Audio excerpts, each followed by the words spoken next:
En los años 90, España vivía uno de los periodos más oscuros de su historia reciente, marcado por el terrorismo.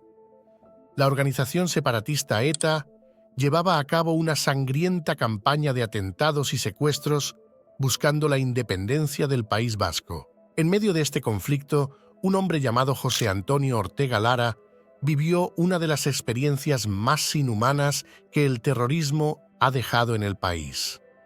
Su secuestro se convertiría en el más largo jamás perpetrado por ETA, y su liberación marcaría un antes y un después en la lucha contra la violencia terrorista. ETA, fundada en 1959, fue una organización terrorista que luchaba por la independencia del País Vasco mediante una estrategia de terror.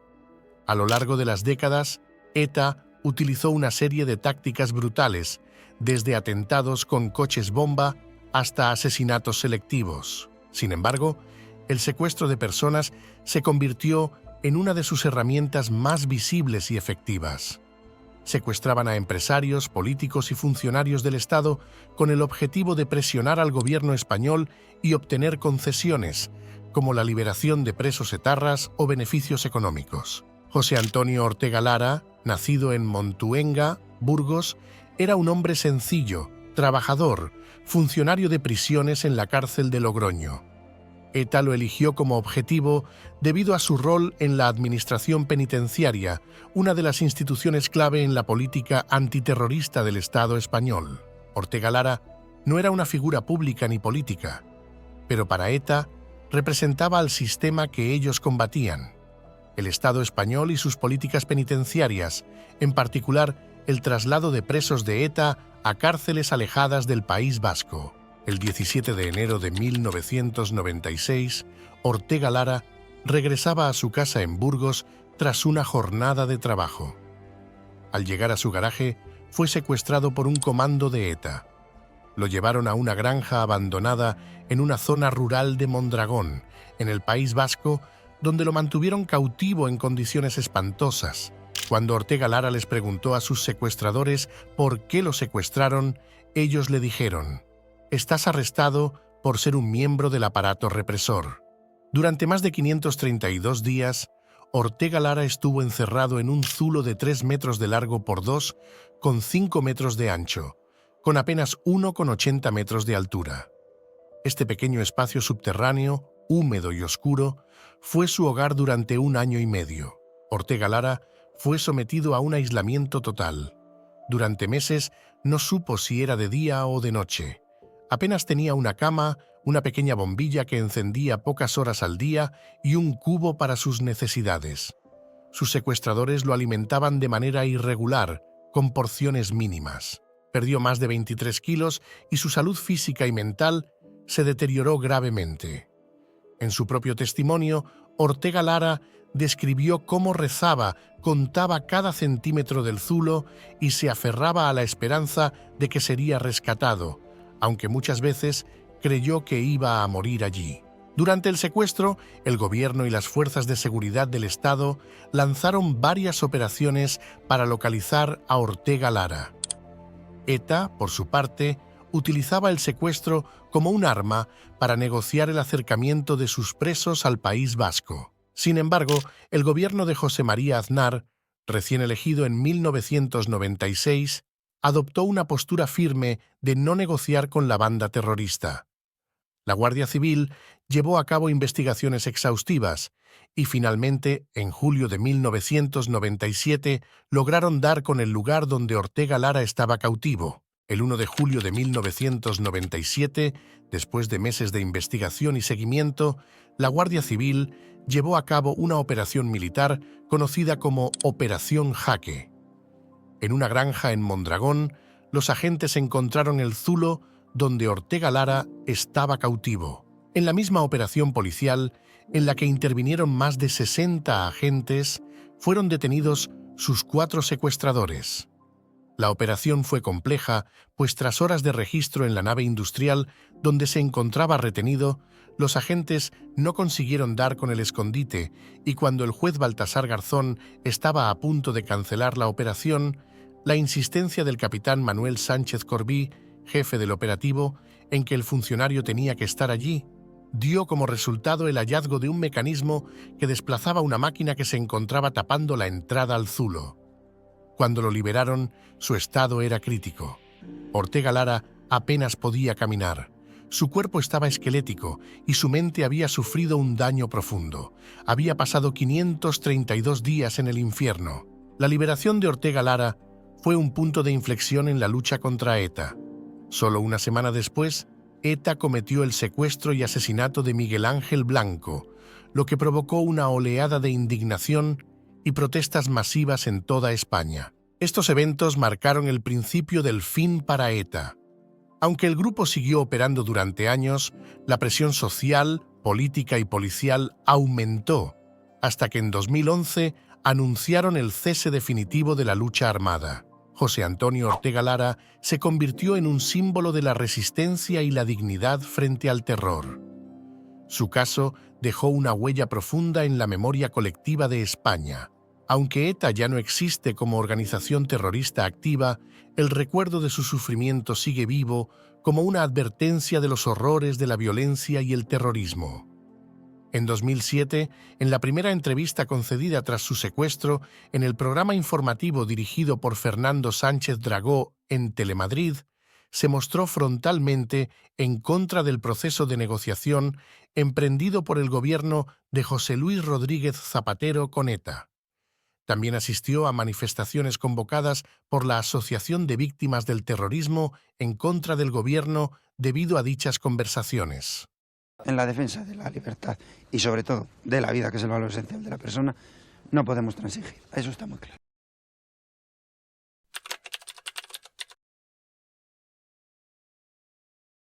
En 1993, España vivía un momento de cambio. Pero en medio de la modernización y el progreso económico, un suceso estremeció al país entero. Anabel Segura, una joven de 22 años, fue secuestrada en Madrid mientras hacía ejercicio. Su desaparición y las circunstancias de su cautiverio se convertirían en uno de los casos más impactantes de la historia reciente de España, no solo por su brutalidad, sino porque reveló una cruda realidad sobre los secuestros en el país. A principios de los años 90, España estaba inmersa en un proceso de modernización tras décadas de dictadura y transición democrática. La economía empezaba a crecer y las ciudades prosperaban. Sin embargo, bajo esa aparente calma, también había tensiones. El terrorismo de ETA seguía presente y el crimen organizado comenzaba a ganar terreno. En este contexto, el secuestro se había convertido en una práctica más común, utilizada tanto por grupos criminales como por terroristas para extorsionar a familias adineradas. Anabel Segura era una joven de 22 años, hija de una familia acomodada que vivía en La Moraleja, una exclusiva zona residencial en las afueras de Madrid. Anabel estudiaba económicas y era descrita por sus amigos y familiares como una joven brillante, llena de energía y con un futuro prometedor por delante. Aquella mañana del 12 de abril de 1993, Anabel salió a hacer ejercicio por su barrio como lo hacía habitualmente, sin imaginar que sería la última vez que vería la libertad. El 12 de abril de 1993, Anabel Segura fue secuestrada mientras corría cerca de su casa en La Moraleja. Dos delincuentes, Emilio Muñoz Guadix, transportista en paro de 38 años, casado y con 4 hijos, y su amigo, Cándido Candi Ortiz Ahón, fontanero de 35 años, casado y con 2 hijos, la raptaron con la intención de pedir un rescate millonario. El plan en principio parecía fácil y rápido, y ir hasta allí, secuestrar a alguna chica joven, exigir el rescate, cogerlo y soltarla. Durante varias horas deambularon por carreteras de Madrid, Ávila y Toledo nerviosos por el imprevisto. No tenían ningún lugar donde mantenerla retenida varios días y les había visto. Al anochecer, y dado que Emilio no consigue ponerse en contacto con los padres de Anabel, enfilan hacia Numancia de la Sagra, Toledo, hasta una fábrica de ladrillos y azulejos abandonada. Anabel trata de escapar, pero la atan de pies y manos. Según las investigaciones, Annabel fue asesinada poco después de su secuestro, probablemente al darse cuenta de que los captores no sabían cómo manejar la situación. Lo que los secuestradores no sabían es que su objetivo había sido elegido al azar. Pensaban que secuestrar a alguien en una zona adinerada les aseguraría un rescate elevado, pero ni siquiera conocían a Annabel ni su verdadera situación económica. Después del secuestro, la familia de Annabel recibió una llamada exigiendo un rescate de 150 millones de pesetas, unos 900.000 euros. Desesperados, hicieron todo lo posible para localizar a su hija. El caso tomó un enorme protagonismo mediático y la sociedad española quedó conmocionada ante el crimen. Pues vamos ya con los últimos datos en torno a la desaparición ya confirmada como secuestro de Annabel Segura. La familia Segura hizo llamamientos en televisión y colaboró con las autoridades que desplegaron todos sus recursos para encontrar a Annabel. José Antonio Rodríguez y Emilio Muñoz no eran criminales experimentados. Eran dos delincuentes comunes que buscaban dinero fácil. Su plan fue mal concebido desde el principio y el secuestro de Annabel Segura fue una terrible improvisación. Durante los interrogatorios posteriores, quedó claro que no sabían cómo manejar un secuestro de esta magnitud y que actuaron de manera impulsiva y violenta. La falta de preparación y su propia desesperación los llevaron a tomar decisiones erráticas, que terminaron con la muerte de Annabel pocas horas después de su secuestro. Durante 2 años la familia de Annabel mantuvo la esperanza de que seguía con vida. Los secuestradores, intentando alargar la situación para obtener el rescate, mantuvieron la ficción de que Annabel seguía viva. Kilómetro 126 de la carretera nacional 2. A 30 metros hay un puente y quiero que vaya usted personalmente. Han escuchado la voz de Annabel. Si no se cumplen todas nuestras peticiones, la ejecutaremos. Si vemos presencia policial, no habrá trato. ¿Me ha comprendido? La policía no estuvo aquel día allí. Escúcheme bien. No tendrán otra oportunidad, ¿eh? Escúchame bien. Dile a Annabel. Annabel está viva. Sin embargo, a pesar de las negociaciones, las pistas falsas y las extensas investigaciones, no había rastro de la joven. La presión mediática y social aumentaba día a día, pero el caso seguía sin resolverse. Los secuestradores continuaron realizando llamadas telefónicas a la familia. Se efectuaron 2 intentos de pago del rescate en Guadalajara y Tarancón, pero los secuestradores no se presentaron. 5 meses más tarde, al pedir la familia pruebas de que Annabel seguía viva, se recibió una grabación en la que Felisa García, la esposa de Emilio Muñoz, se hizo pasar por ella. La cinta fue emitida en varias emisoras de radio y el 9 de abril de 1995 en el programa de televisión española ¿Quién sabe dónde? También la policía decidió hacer públicas algunas de las llamadas de los secuestradores por si alguien identificaba la voz. Por entonces, el análisis de la cinta había arrojado una pista. Al fondo se oían voces de niños jugando, con acento de Toledo y una palabra local que centró las pesquisas allí. En junio de 1995, un oyente informó que la voz de las llamadas era la de Emilio Muñoz, un repartidor con el que acaba de estar. El 28 de septiembre fue detenido y confesó de inmediato, así como la localización del cadáver. Su cuerpo fue encontrado enterrado en una zona rural en una finca cerca de Numancia de la Sagra, en Toledo. La noticia de su muerte devastó a la familia y conmocionó a la sociedad española, que había seguido el caso con gran expectación. En 1997, José Antonio Rodríguez y Emilio Muñoz fueron juzgados y condenados a penas de prisión de más de 40 años por el secuestro y asesinato de Annabel Segura. El juicio fue muy mediático y aunque se hizo justicia, el daño ya era irreparable. La historia de Annabel Segura quedó grabada en la memoria de los españoles como uno de los episodios más oscuros de los años 90, un caso que puso de manifiesto los peligros de la inseguridad y la violencia en el país. El secuestro y asesinato de Anabel Segura marcó un antes y un después en la percepción de la seguridad en España. El análisis de los mensajes enviados por los secuestradores fue crucial para detener a los asesinos de Anabel, convirtiéndose así en una de las primeras veces en España que se resolvió un caso con técnicas de acústica forense. Un caso que conmocionó a todo el país. Este caso generó un cambio en las políticas de seguridad y la conciencia social sobre los secuestros. A día de hoy, su memoria sigue viva, y su caso es recordado como un recordatorio de la importancia de la justicia y de la lucha contra la violencia. El caso de Anabel Segura no solo conmocionó a toda una nación, sino que evidenció la vulnerabilidad que puede afectar incluso a las zonas más privilegiadas. Hoy recordamos a Anabel como un símbolo de la lucha por la justicia y el recuerdo de una vida truncada por la violencia.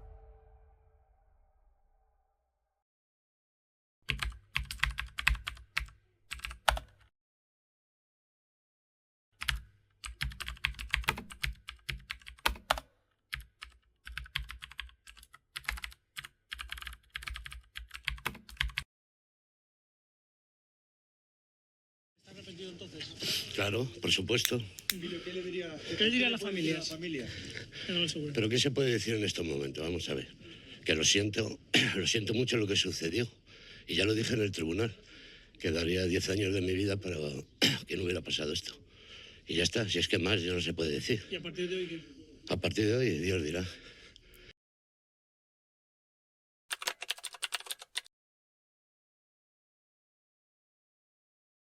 Cleveland, Ohio.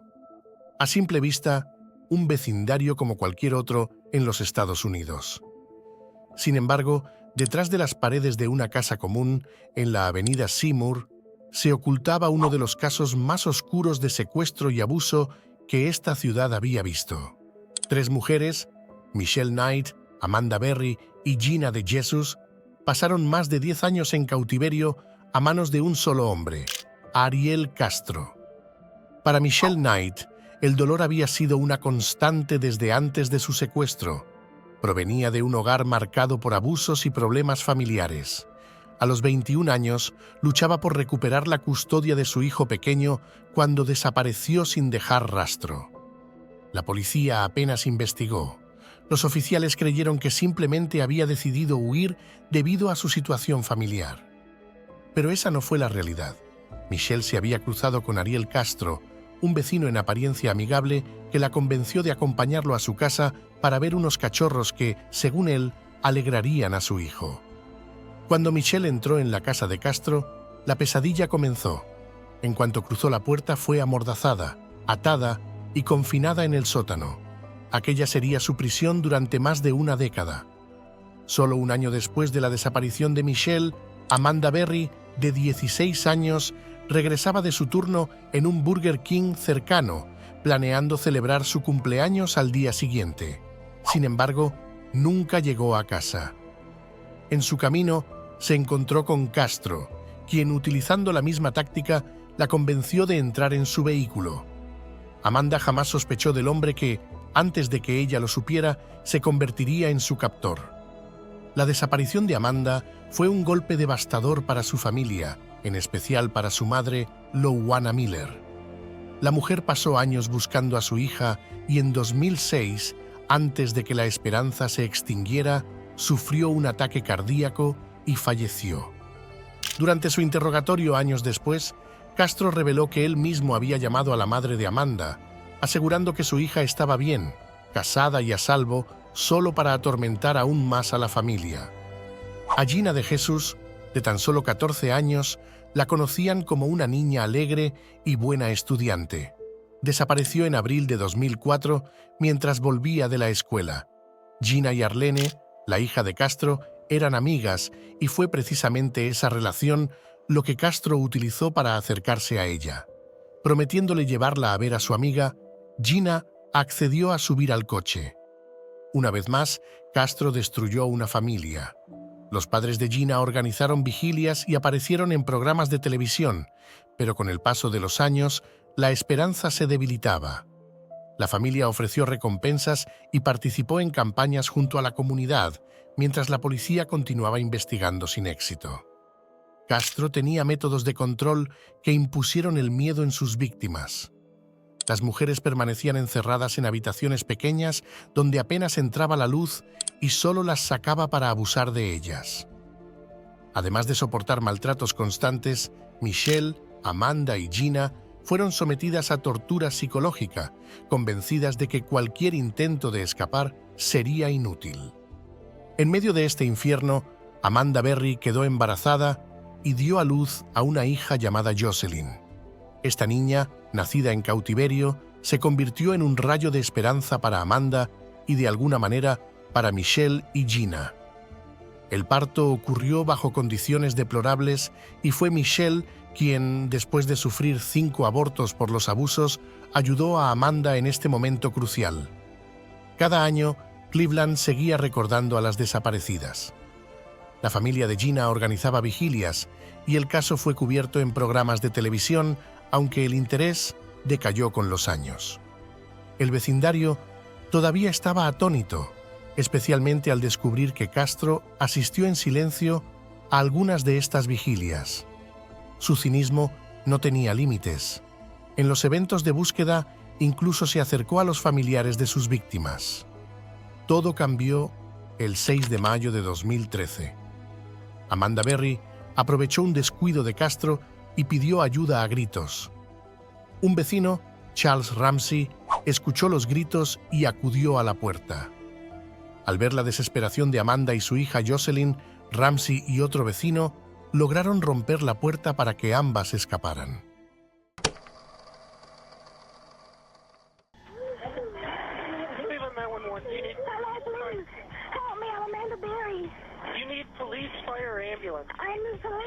Okay, and what's going on there? I've been kidnapped and I've been missing for 10 years and I'm here, I'm free now. Okay, and what's your address? 2210 Seymour. Yeah, I'm across the street, I'm using this phone. Okay, stay there with those neighbors, talk to the police when they get there. Okay, okay, I gotta wait now, I need them now. We're gonna send them as soon as we get a car open. No, I need them now before we get back. Alright, we're sending them, okay? Okay, I mean, wait. Ariel Castro fue arrestado ese mismo día y el caso se tornó en una historia mundial. Michelle, Amanda y Gina compartieron sus historias, estremeciendo a todos con los detalles del cautiverio. 2 hermanos de Castro también se tomaron inicialmente en custodia, pero fueron puestos en libertad a los pocos días después que la policía anunció que no tenían participación en los secuestros.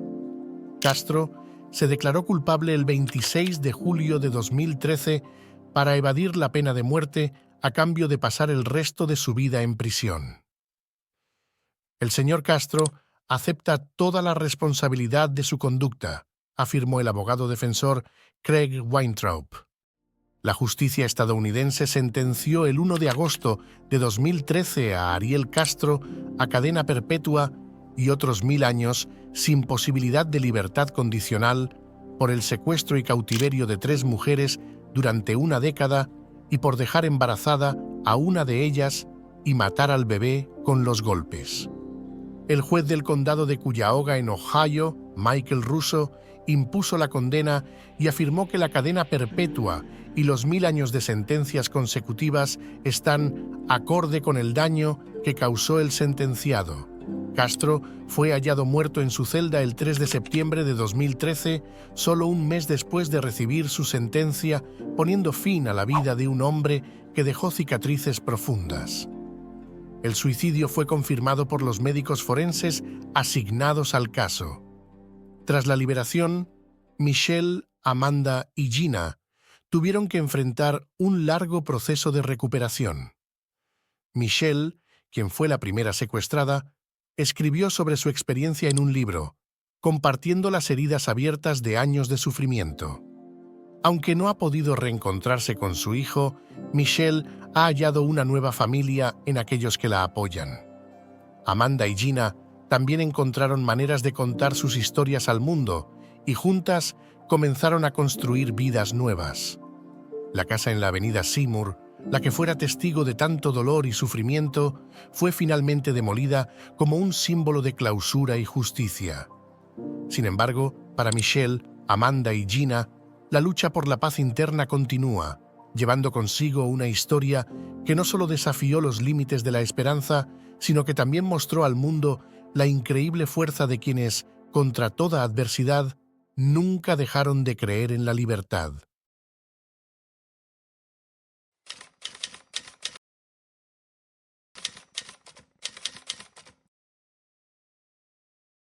En el mundo del fútbol español, pocas figuras brillan tanto como Enrique Castro, conocido popularmente como Quini. Delantero estrella del Fútbol Club Barcelona y uno de los máximos goleadores de la historia del club, Quini no solo era un icono deportivo, sino un símbolo de esfuerzo y dedicación.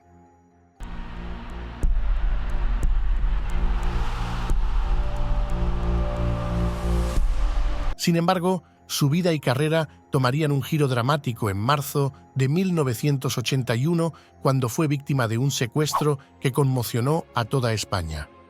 Este relato no solo explora los detalles de su captura y liberación, sino también el impacto emocional y social que tuvo en una nación en busca de estabilidad. El 1 de marzo de 1981, Quini disputó un partido crucial en el que marcó 2 goles, contribuyendo a la victoria del Barcelona sobre el Hércules Club de Fútbol. Después del encuentro, se dirigió a casa. Su mujer llegaba al aeropuerto con sus 2 hijos y él quería ir a recogerlos. Pero esa noche, el destino tenía otros planes. 2 hombres, delincuentes comunes sin antecedentes, lo abordaron y lo introdujeron por la fuerza en una furgoneta, marcando el inicio de un secuestro que duraría 25 días. El impacto fue inmediato. María Nieves, al no recibir noticias de su marido, decidió tomar un taxi hacia su hogar. Al llegar, encontró todo abierto y las luces encendidas, lo que la llenó de preocupación. Tras una serie de llamadas sin respuesta, su instinto la llevó a contactar a la policía y la Guardia Urbana. A medida que la noche avanzaba, la tensión crecía en la casa de los Castro, donde amigos y compañeros de Quini se reunieron para tratar de averiguar su paradero. La noticia del secuestro comenzó a filtrarse rápidamente. A la mañana siguiente, el 2 de marzo, se presentó la denuncia oficial de desaparición a las 12:30 del mediodía. La conmoción era palpable. La prensa se abalanzó sobre el caso y la casa de Quini se convirtió en un punto de concentración para directivos, amigos y periodistas, todos ávidos de información. Los jugadores del Barcelona, quienes se encontraban en estado de shock, fueron incapaces de concentrarse en sus entrenamientos y el club decidió redoblar esfuerzos para localizar al delantero. El drama se intensificó cuando, alrededor de las 3, el diario La Vanguardia recibió una llamada anónima. Un individuo que se identificaba como representante de un grupo llamado Batallón Catalano Español reclamaba la liberación de Quini y justificaba su acción con un mensaje claro. Un equipo separatista no podía ganar la liga. La incredulidad y la tensión se apoderaron del ambiente. Era solo el inicio de un juego psicológico que marcaría el desarrollo del secuestro. A medida que pasaban las horas, la situación se complicaba. Más tarde, La Vanguardia recibió otra llamada, esta vez de un grupo autodenominado PRE, que exigía un rescate de 350 millones de pesetas. Las autoridades comenzaron a dudar de la veracidad de estos llamados, especialmente cuando se informó que varios jugadores del club habían recibido amenazas anónimas en días anteriores. La incertidumbre crecía y el ambiente se volvió más tenso. La familia de Quini, especialmente sus hermanos, llegaron desde Asturias para apoyar a María Nieves en esos momentos difíciles. Sin embargo, a pesar de la angustia y la incertidumbre, la comunidad futbolística se unió en solidaridad. Se organizaron vigas de apoyo mientras las noticias se propagaban por los medios de comunicación y la afición. El impacto del secuestro de Quini fue mucho más allá de las paredes del Fútbol Club Barcelona. La sociedad española, que ya atravesaba una época de turbulencias políticas y sociales, se encontró unida en la angustia por la seguridad del futbolista. Los compañeros de equipo de Quini expresaron su deseo de no jugar hasta que él fuera liberado, y muchos aficionaron a acudir al Camp Nou, donde se llevaron a cabo concentraciones de apoyo. Las palabras de sus colegas resonaban en el aire. Bernd Schuster, uno de los jugadores, declaró que no jugaría mientras Quini estuviera secuestrado, evidenciando la empatía que existía en el vestuario del Barcelona. Esta solidaridad resonó en toda España, donde miles de aficionados comenzaron a exigir la liberación de su ídolo. Con el tiempo, la presión sobre los secuestradores aumentó. La comunicación se mantuvo constante y a medida que se acercaba la fecha del próximo partido del Barcelona contra el Atlético de Madrid, se intensificaron los esfuerzos por establecer contacto con los captores. Se exigió una suma de rescate que, aunque elevada, representaba el deseo del club de recuperar a uno de sus mejores jugadores. El vicepresidente Nicolau Cassaus tomó la delantera, viajando a Ginebra para coordinar el pago. La colaboración entre las fuerzas policiales españolas y suizas fue crucial, ya que se buscaba levantar el secreto bancario que protegía la identidad del titular de la cuenta donde los secuestradores habían solicitado que se depositara el dinero. Finalmente, el 25 de marzo de 1981, la cooperación entre las autoridades dio sus frutos, después de que uno de los secuestradores, Víctor Manuel Díaz Esteban, fuera identificado al retirar dinero de la cuenta bancaria en Suiza. La policía pudo rastrear sus movimientos. En un operativo meticulosamente planeado, las fuerzas del orden localizaron a Quini, que estaba encerrado en un zulo en un taller mecánico en Zaragoza. A las 10 de la noche, la policía irrumpió en el taller y liberó al futbolista. El momento fue un alivio para todos, y pocos minutos después, María Nieves recibió la noticia de que su esposo estaba a salvo. La conmoción y la alegría inundaron el hogar de los Castro, y rápidamente la noticia se difundió por los medios de comunicación. Quini llegó a Barcelona, donde una multitud de aficionados y medios de comunicación lo esperaba con ansiedad. A pesar de haber sido liberado, su apariencia era visiblemente demacrada. Tenía una barba de varios días y mostraba signos de haber pasado por una experiencia traumática. Sin embargo, su gratitud hacia la vida y su familia era evidente, y en un gesto inesperado decidió retirar la acusación contra sus captores. El Fútbol Club Barcelona, no obstante, decidió seguir adelante con la causa legal, buscando indemnizaciones por el impacto negativo que el secuestro tuvo en el rendimiento del equipo y su contienda por la Liga. La justicia fue finalmente impuesta cuando, el 15 de enero de 1982, se dictó sentencia condenando a los secuestradores a 10 años de prisión. El secuestro de Quini dejó una huella imborrable en el corazón de España y del mundo del fútbol. Este suceso no solo marcó la vida de un futbolista, sino que también reflejó la fragilidad de la seguridad en una época de transición. Su historia se convirtió en un símbolo de esperanza y resiliencia, evidenciada en la publicación de su autobiografía Quini, del secuestro a la libertad, donde relata su experiencia de forma conmovedora. El secuestro también inspiró otras obras, como Días sin tregua, una novela de Miguel Mena. Estas obras sirven como recordatorios de un tiempo en que la violencia y el miedo estaban presentes en la sociedad española. El caso de Quini es más que un relato de un secuestro. Es una historia de superación, solidaridad y la fuerza del amor familiar. A pesar de los traumas que sufrió, su regreso fue celebrado por millones y su legado perdura en la memoria colectiva. Enrique Castro se convirtió en un símbolo de la lucha contra la adversidad y un recordatorio de la importancia de la comunidad en tiempos difíciles. Su experiencia no solo transformó su vida, sino que también dejó una marca indeleble en el mundo del fútbol y en la sociedad española.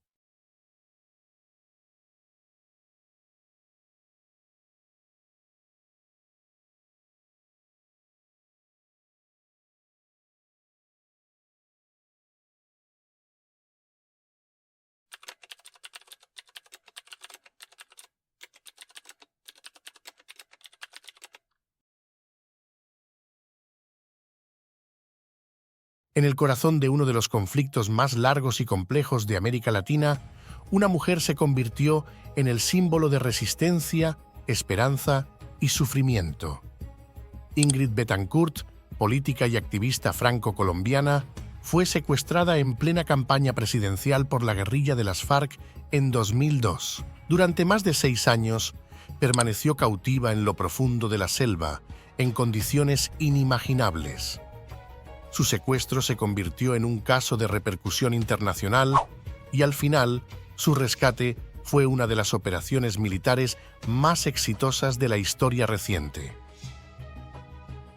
Para entender el secuestro de Ingrid Betancourt, es necesario comprender el conflicto armado en Colombia. Durante más de 5 décadas, el país estuvo sumido en una guerra interna entre el gobierno, paramilitares y grupos guerrilleros como las Fuerzas Armadas Revolucionarias de Colombia, FARC. Las FARC, una organización de inspiración marxista-leninista, financiaban sus operaciones a través del secuestro, la extorsión y el narcotráfico, aterrorizando tanto a las áreas rurales como a las urbanas. Los secuestros de figuras políticas se convirtieron en una táctica recurrente para presionar al gobierno. Ingrid Betancourt nació en Bogotá en 1961, en el seno de una familia influyente. Su madre, Yolanda Pulecio, fue senadora y su padre, Gabriel Betancourt, trabajó en altos cargos en el gobierno colombiano. Betancourt estudió en París y se convirtió en una activista política decidida a combatir la corrupción y la violencia en Colombia. En 2002, mientras era candidata a la presidencia por el Partido Verde Oxígeno, Betancourt lanzó una campaña que abogaba por la paz y el diálogo con las FARC. Su perfil internacional y su postura crítica la convirtieron en un objetivo para la guerrilla. El 23 de febrero de 2002, Ingrid Betancourt decidió viajar hacia San Vicente del Caguán, un municipio que estaba bajo control de las FARC, a pesar de las advertencias del gobierno colombiano sobre el peligro. Acompañada de su asesora, Clara Rojas, Betancourt fue interceptada por un grupo de guerrilleros en un puesto de control en la carretera que llevaba a San Vicente. Las FARC las tomaron como rehenes, marcando el inicio de uno de los secuestros más largos y emblemáticos en la historia de Colombia. Ingrid Betancourt fue llevada a lo profundo de la selva amazónica, donde compartió cautiverio con otros secuestrados. Durante los más de 6 años que pasó como rehén, Betancourt sufrió un trato brutal. Fue encadenada, sometida a trabajos forzados y su salud física y mental se deterioró rápidamente. Describió el hambre, las enfermedades y la desesperación en sus memorias. La jungla, impenetrable y hostil, era tanto una cárcel como un verdugo silencioso. En ocasiones intentó escapar, pero fue recapturada, lo que resultó en castigos aún más severos. El secuestro de Ingrid Betancourt desató una campaña global por su liberación. En Francia, donde Betancourt tenía doble nacionalidad, se organizaban manifestaciones regulares y su familia trabajaba incansablemente para mantener el caso en el foco mediático. Figuras públicas como Jacques Chirac y Nicolas Sarkozy hicieron llamamientos a las FARC para que la liberaran. El movimiento internacional fue creciendo, presionando al gobierno colombiano y generando apoyo a nivel mundial. Durante años, el gobierno de Colombia intentó negociar la liberación de Betancourt y otros secuestrados. Sin embargo, fue una operación militar meticulosamente planificada la que finalmente pondría fin a su cautiverio. El 2 de julio de 2008, el ejército colombiano llevó a cabo la Operación Jaque, una misión de inteligencia que se disfrazó como una evacuación humanitaria. Los soldados colombianos, haciéndose pasar por miembros de una ONG, lograron engañar a las FARC y rescataron a 15 rehenes, incluyendo a Ingrid Betancourt, sin disparar un solo tiro. La operación fue un éxito rotundo y puso de manifiesto las habilidades tácticas y de inteligencia del ejército colombiano. La operación Jaque, como lo dije en su momento, fue una operación perfecta. Ese día nos levantaron muy temprano y nos dieron por primera vez en muchos años un caldo con papa. Como a las 11 de la mañana nos hacen atravesar el río en canoas y ahí es donde aterriza el helicóptero. Sacan del helicóptero gaseosas y comienzan a repartirlas como un regalo a la guerrilla y obviamente no tenían acento y los europeos hubieran debido tener un acento diferente. Todo esto hizo que pensáramos que era un embuste, que nos estaban manipulando, que nos estaban engañando. Nos estaban filmando también y estábamos muy preocupados de que la imagen que quisieran dar era de que tenían a los secuestrados en la mejor condición posible, cuando en realidad veníamos sufriendo de hambre, de malos tratos. Por lo tanto, tuvieron que forzarnos a subirnos a los helicópteros, al helicóptero, porque mientras que uno aterrizó, el otro quedó dando vueltas arriba en el cielo. Nos amarraron las manos, nos empujaron hacia el helicóptero forzándonos con sus ametralladoras. Presenciamos una pelea que no entendíamos, porque para nosotros era una pelea de los mismos con los mismos. Y en un momento dado quedaron César y Gafas neutralizados en el suelo, amarrados, y uno de los integrantes, en este caso el jefe del grupo, se quita su sombrero como para destaparse y grita de una manera muy fuerte: somos el ejército de Colombia, están libres. Esa operación fue una operación donde los que nos sacaron de las garras de las FARC lo hicieron haciéndose pasar por gente amiga, no tenían armas, no se disparó un solo tiro. Donde algo hubiera salido mal, a ellos los matan. Se jugaron la vida por nosotros y fue la operación perfecta. Tras su liberación, Ingrid Betancourt fue recibida con júbilo tanto en Colombia como en Francia. Sin embargo, la experiencia dejó cicatrices profundas.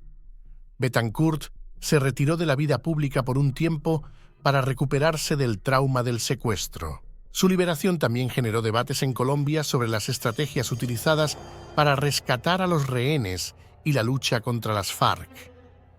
Aunque algunos criticaron el alto coste de las operaciones militares, la mayoría coincidió en que la Operación Jaque fue un éxito que marcó el principio del fin de las FARC como fuerza militar activa.